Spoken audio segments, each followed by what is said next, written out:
बहुत गुड़े उपाय जहाँद्वारा कि आम सब संपूर्ण भाव में सुस्थ रही पार आमर कौन औषधर आवश्यक जमी आम शरीर न करे आम पानी पीवा बसिक गोटे गोटे सिप माने गोटे थर पानी नवा धीरे से ढोकी कर भाव में पीवा ये भाव में पीले कौन हम धीरे स्थिर पानी आम शरीर को आब्जर्व कर कौन क्षति भी करिबो नाही किंतु आमे जदि जोहरे करी पानी पियंती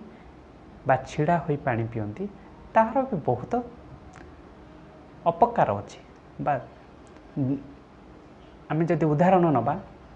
आमे छिड़ा होई जदि पानी पियंती से अभ्यास रखंती ताहले बेजना पड़िबनी किंतु 40 वर्ष कि 45 वर्ष कि 50 वर्ष पर आमर आंठू गंठी रे जंत्रणा देखा जीवो